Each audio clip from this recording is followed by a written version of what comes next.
Dear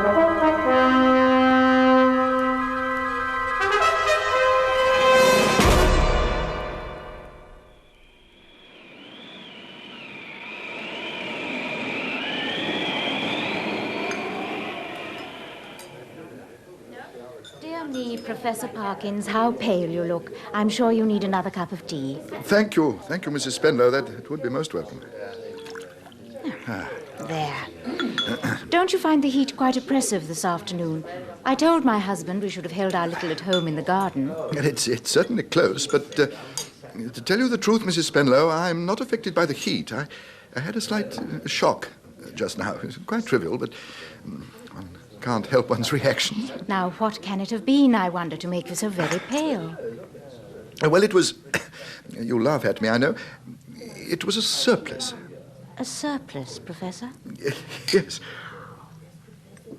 A choir boy's surplice hanging on a peg in the vestry of the chapel. The door was open, and I saw it stirring in the wind. That's all. Good gracious me. It's ridiculous, isn't it? Just a piece of white linen hanging on a peg, moving in the breeze, but it really alarms me when I see anything of that kind. Well, you really must tell me why, Professor. I love strange stories, especially from archaeologists. Very well, if you insist. Nobody believes me, but I go on telling them what happened. It all began a few years ago when I was dining in hall one evening at the end of full term. One of my neighbours leant over and asked me... I suppose you'll be getting away pretty soon, Professor? Oh, yes, I've taken up golf this term, you know, and I intend to go to Burnstow for a week or so to improve my game. Do you know it at all? Oh, yes, indeed. Remote old place, isn't it? Typical East Anglian coast village. I understand there'll only be golfers to foregather with, but I shall not mind in the least. Their conversation will be a pleasant change from that of my students. Did I hear you mention Burnstow, Parkins? Yes, I was just saying to Brown. I'm off there tomorrow. Oh, then I wish you'd look at the site of the Templars Preceptory there. I'd like your opinion of it in case it's worth a dig in the summer. Certainly, Purdom. I'll be delighted. Where's the site? Well, it must be quite close to the beach now. The sea's crept in tremendously all along that bit of coast. I don't think there's anything showing above ground, but I think the site's about 3/4 of a mile from the Globe Inn. Oh, that's useful, because I'm staying at the Globe. The trouble is, they can only give me a double room. Where's the trouble in that, Parkins? Look here, I'll come down for a bit and keep you company. Oh, do, Rogers. Yes, by all means. But I'm afraid you'll find it rather dull. You don't play golf, do you? No, thank heavens. Of course, if you don't want me, say so. I won't come if I'm unwelcome. No, my dear fellow, I didn't mean to suggest that you Decide would... just as you please about it. I thought I'd do nicely to keep the ghosts off, though. Oh, really? Roger. Sorry, Parkins, I wouldn't have said that. I forgot you don't like levity on these topics. Well, as you've mentioned the matter, I confess that I don't like careless talk about what you call ghosts. A man in my position can't be too careful about appearing to sanction the current beliefs on such subjects. I think I've never concealed my views. Very sensible views, Parkins, especially for a chap who spends his life digging up the dead. My dear fellow, we must talk seriously about these things. By all means, come down to Burnstow. All right, I will. It won't be for 2 or 3 days. I have some clearing up to do. A good game, Colonel. Thank you. Don't thank me, Professor. Pleasure to play with you. And now shall we be moving? This air is really very chill. Which way shall we go? Do you mind if we go back along the beach? No, at all. I want to take a look at some ruins a friend of mine asked me to inspect for him. There should be light enough to see. Mind you, I don't know exactly where they are, but I expect I shall stumble across them. Oh! Steady on, Professor. Hurt yourself? No, thank you. No, just a twist of the ankle.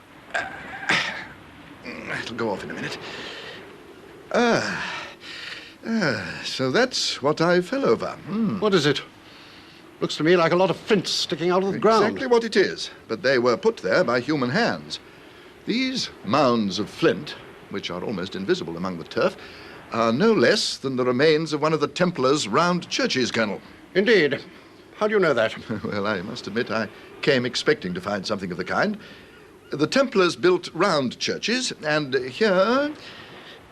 Yes, here we have the traces of the circular plan. It's very interesting. And when would this place be built? Well, not later than 1185.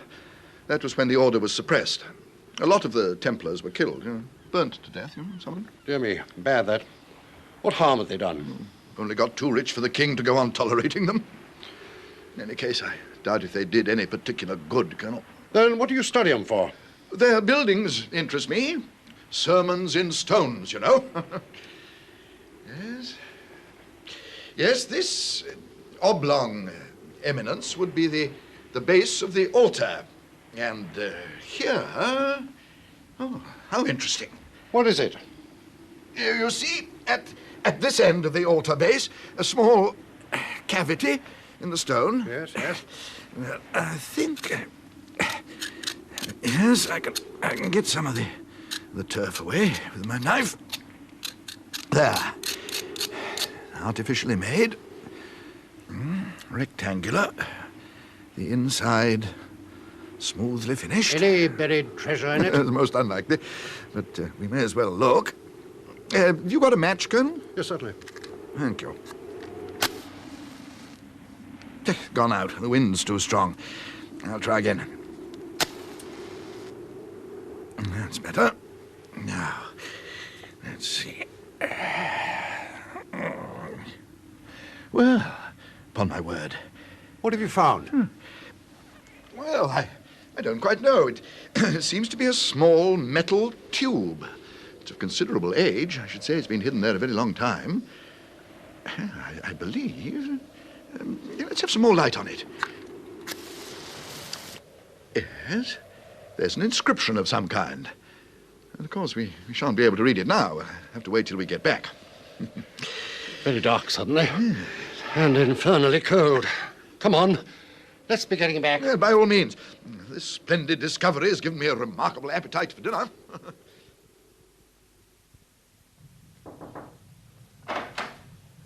Beg pardon, did you ring, sir? Oh, yes, I did. Would you kindly bring me another candle? I find two inadequate to light this large room. Take this one, sir. I can get another. That's very kind of you, thank you. Don't forget, I'd like early tea tomorrow. Yes, sir. Good night, sir. Good night. That's better.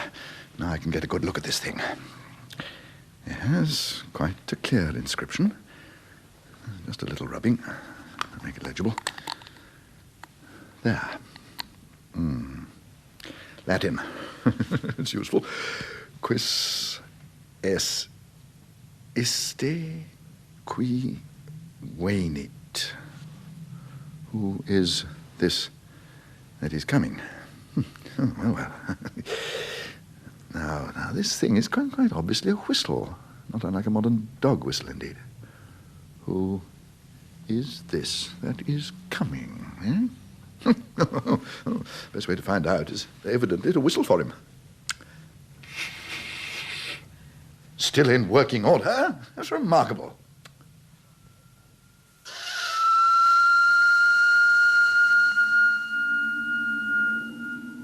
Splendid, splendid.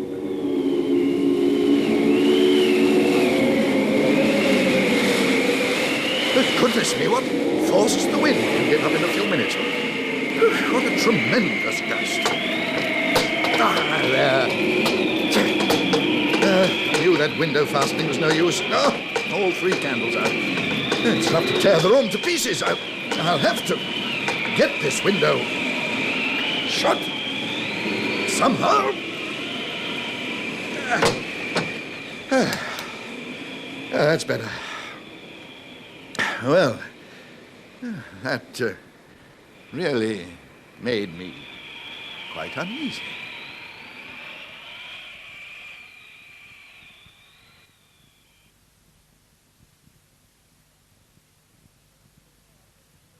Won't be a minute, Colonel. Just going to collect my ulster from my room. Right. I'll wait for you. Oh, good morning, sir. Good morning. If you please, would you like any extra blankets on your bed, sir? Thank you. Yes, I think I should. It seems likely to turn rather colder. One will do. Which bed shall I put it on, sir? One? Well, why, the one I slept in last night, of course. I beg pardon, sir, but you seem to have tried both on them. Leastways, we had to make them both up this morning. Really?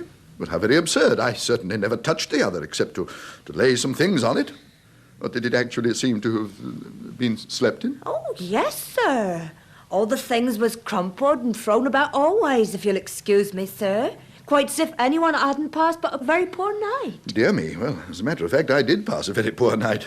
First, that terrible wind got up, and then I had some extraordinary dreams about a man running along the beach as if he were flying in terror, and a sort of pale shape hopping, bobbing along behind him. Lord, that was nasty, sir. I should have woke myself up screaming if I'd dreamed a thing like that. I probably did. At least I woke up. I actually went to that window to have a look at the beach. But there was only somebody standing about down there. What for at that time of night, I can't imagine. Oh, we get all sorts on the beach, tramps and lurkers and the like, sir. I'll get you a blanket now. I'm very sorry to have given you the extra trouble. Oh, by the way, I expect a friend of mine soon, a Mr. Rogers from Cambridge. He'll be occupying the spare bed, if that's all right. Oh, yes, to be sure, sir. It's no trouble at all. Quite an extraordinary wind that we had last night, eh, It's Parkins? remarkable. It rose out of complete stillness all in a moment. Blew my bedroom window open. In my old home, we should have said someone had been whistling for it. Should you indeed? Is there a superstition of that kind still rife in your part of the country? I don't know about superstition. They believe in it all over Denmark and Norway, as well as on the Yorkshire coast. And my experience is, mind you, that there's generally something at the bottom of what these country folk hold to. Your drive. Yes, of course. Thank you. I'm off my game this morning, after that disturbed night. As to what you were saying, Colonel, I think I ought to tell you that my own views on such subjects are very strong. I disbelieve entirely in the so-called supernatural. Eh? That's so? You're an unbeliever in every sense, then. Second sight, ghosts. Don't believe in anything of that kind. In nothing whatever of that kind. Now, as to this whistling for the wind, let me give you my theory about it. The laws which govern winds are really not perfectly known, and not at all, of course, to fisherfolk. Well, go on. A stranger, perhaps of eccentric appearance, is seen repeatedly on the beach at some unusual hour and is heard whistling. Soon after, a violent wind rises, as a man who could read a barometer could have foretold that it would. Hence, a legend is born. Now take last night's wind. As it happened, I myself was whistling. I blew a whistle twice, and the wind seemed to come absolutely in answer to my call. Now, if anyone had seen me... Whistling, were you? And what sort of whistle did you use? Why, the thing we discovered in the ruined altar last night. When I took a good look at it, I realized its purpose at once. Oh, well, if I were you, I should be very careful about using such a thing. Never know what you might be doing. Oh, nonsense, Colonel. Harmless, innocent... Now then, boy, now then. Mind where you're going. What in the world is the matter with the child? Is he hurt? Frightened, more like. Had a fright, lad? Have you? Come now, brace up. Be a man. Oh, sir, I've seen it wave at me out of the window and I don't like it. Now, my boy, what happened, eh? Take your time. Oh, sir, me and my brother, we was playing about on the grass in front of the globe like we do. Mr. Simpson don't mind. Yes, yes. When I look up at the front window and I see it waving at me. See what? What did you see? A person, was it? Well, a sort of a person it might have been. It was all white and floppy. White, floppy? Had this thing a face? Couldn't see it. It looked sort of crumpled, sir. Now, be quiet a moment.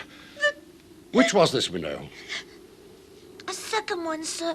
The big window what got two little ones at the side. Very well, my boy. You run away home now. I expect it was some person trying to give you a start. Here's a sixpence. No, I see it's a shilling. Now be off. Be off home and don't think any more about it. Thank you, sir. A shilling! Oh, a shilling! Oh, that's curious. It's evidently my window the lad was talking about. Sounds like it, certainly. Do you mind if we break off our game and go back to the hotel, Colonel? I'd rather like to find out whether anyone has been interfering in my room. Of course. I'll come back with you. Better two than one if there's any trouble in the offing.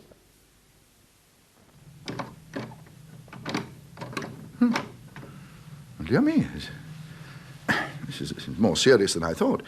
What's the matter? Well, I remember now that before I started this morning, I locked my bedroom door. Yes? Well, it's locked now, and I've got the key. Mm-hmm. Now, if the servants are in the habit of going into one's room while one is out, I don't approve of it at all. Well, let's have a look inside.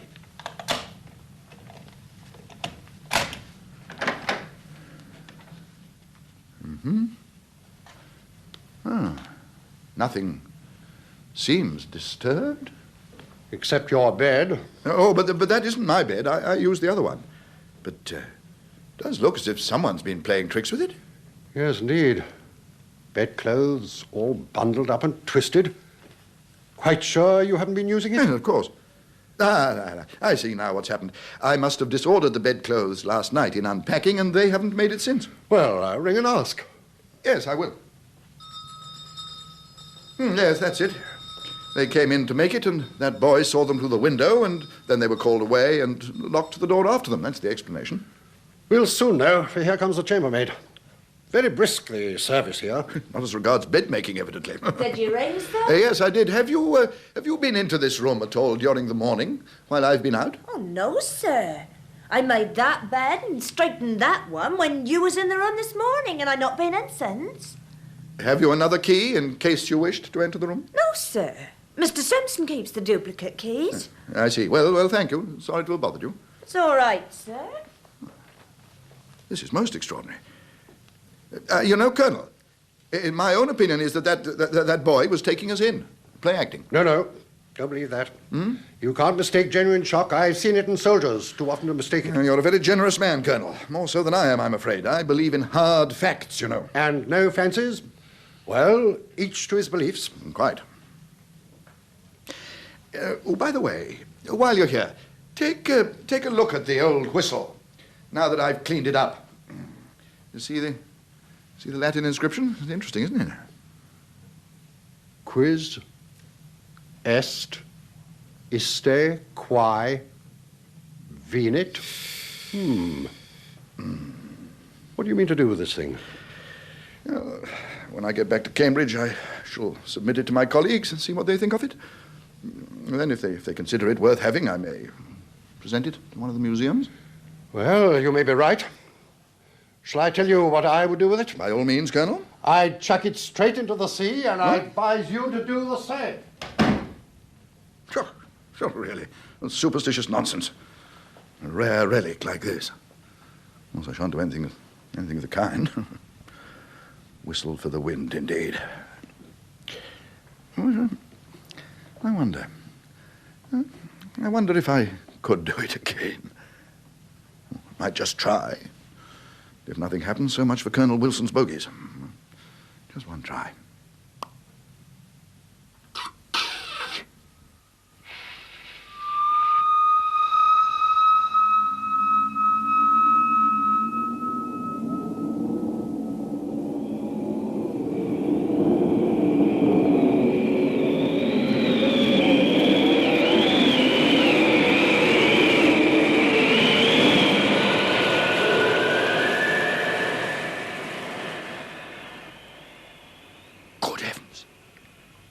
It worked.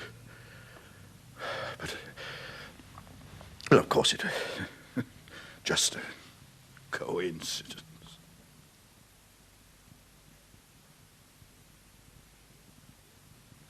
Shall I clear your table, sir?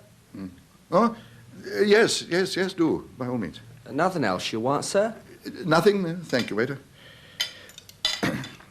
Hotel's very quiet tonight? Yes, sir. We don't get many visitors this time of year. Only you and Colonel Wilson staying now. The Colonel's gone to bed. Must be one or two strangers about, though. I saw a person hanging round on the beach last night, and he seemed to be there again this evening. What sort of a person, sir? Oh, well, it's too dark to see. Somebody in a light-coloured garment.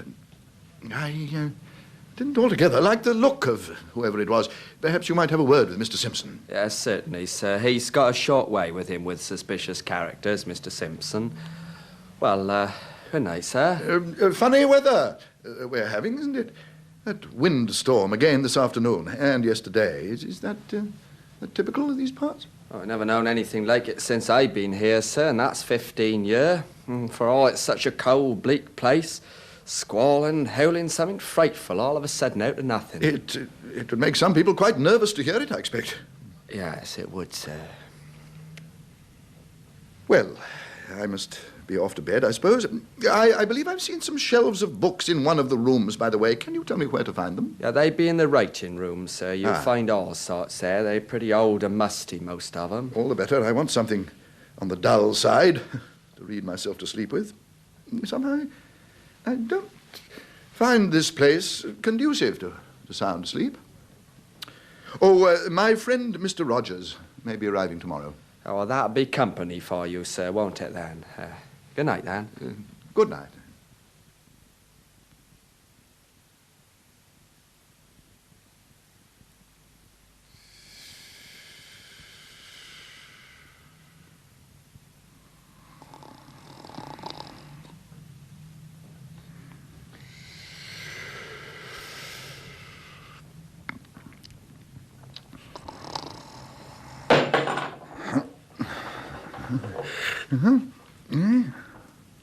What's that? Oh, candlestick, I suppose. Infernal nuisance. Good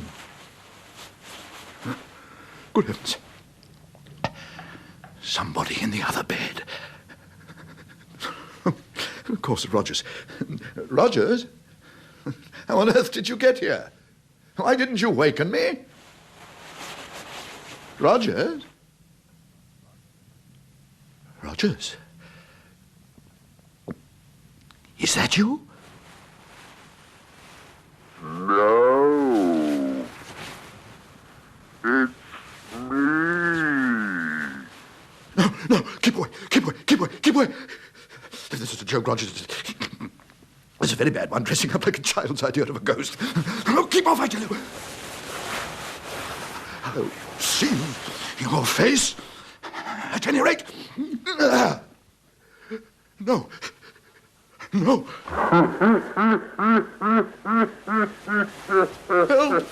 Help! Somebody help me! What the? Good gad! Hold on, Parkins. Let go, you filthy brute! Oh, it's gone.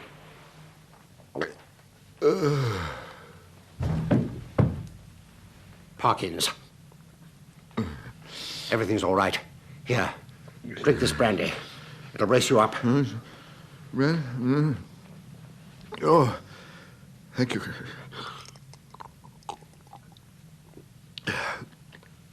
Oh, Colonel, you saved my life. Oh, always carry a little hip flask.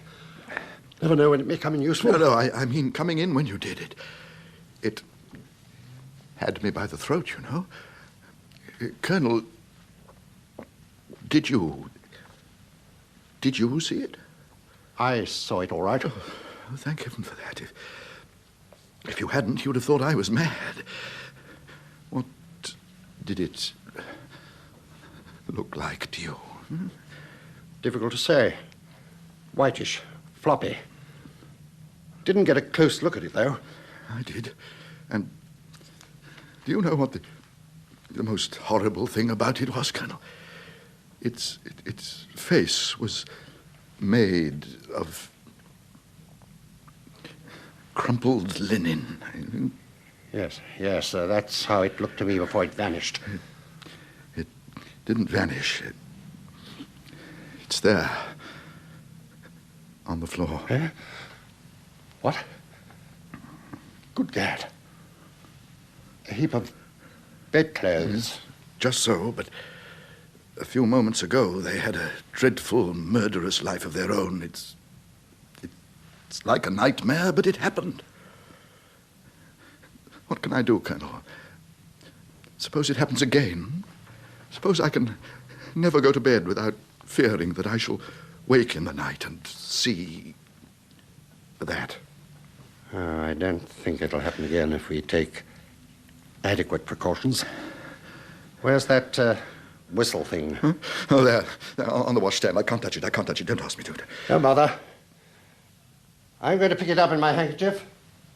So, open the window and hurl it out. So. I have a strong arm still and a powerful throw. And you can be assured that thing's lying among the stones on the beach by now. And whoever owns it is welcome to take it. I'm sorry I mocked at you, Colonel, and the things you believe in and other people believe in. I won't again. That's good. I think you're wise. Quis est iste qui venit. Who do you think it was, Colonel? How should I know, my dear fellow? Easy enough to whistle. But there's no telling what will answer. I'll sleep in here with you tonight, if you don't mind. So, you see, Mrs. Spenlow, why the mere sight of fluttering linen upsets me, even now. Yes, Professor. Quite understandable. Will you excuse me? I think I see my husband beckoning. Oh, Herbert, will you ask Annie to bring my smelling salts, dear? I feel quite faint. In O Whistle and I'll Come to You by M.R. James from 1963, adapted by Michael and Mollie Hardwick, Michael Hordern was Professor Parkins, Earl Grey, Brown, James Thomason, Purdon, Austin Trevor, Colonel Wilson, Hilda Kreisman, Mrs. Spenlow, Rob Lefebvre, Rogers, Sheila Grant, the chambermaid and the small boy, Anthony Hall, the waiter, and Malcolm Hayes, the thing. Special effects were by the BBC Radiophonic Workshop, and the producer was Charles LeFeaux.